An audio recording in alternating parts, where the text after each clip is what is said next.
ઘટાદાર જંગલ હતું. આ જંગલમાં એક બહાદુર વાઘ રહેતો હતો.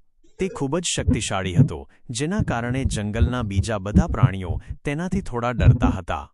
એક દિવસ જંગલમાં અચાનક ભીષણ આગ લાગી. ચારે બાજુ ધુમાડો અને લપેટો જોઈને બધા પ્રાણીઓ ગભરાઈ ગયા અને જીવ બચાવવા માટે અહીં ત્યાં ભાગવા લાગ્યા. જંગલમાં નાસભાગ મચી ગઈ હતી.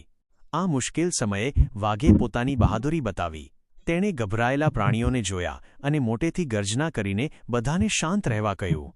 તેણે નક્કી કર્યું કે તે આ સંકટમાં બધાની મદદ કરશે. વાઘે સમજદારી વાપરીને બધા પ્રાણીઓને નદી તરફ જવાનો રસ્તો બતાવ્યો અને તેમની આગેવાની લીધી. બધા પ્રાણીઓ વાઘની પાછળ સુરક્ષિત રીતે નદી પાસે પહોંચી ગયા. નદીના પાણીને લીધે તેઓ આગથી બચી ગયા અને સૌનો જીવ બચી ગયો. આ જોઈને બધા પ્રાણીઓએ વાઘનો ખૂબ ખૂબ આભાર માન્યો અને સમજાયો કે તે માત્ર શક્તિશાળી જ નહીં પણ દયાળુ અને મદદગાર પણ છે.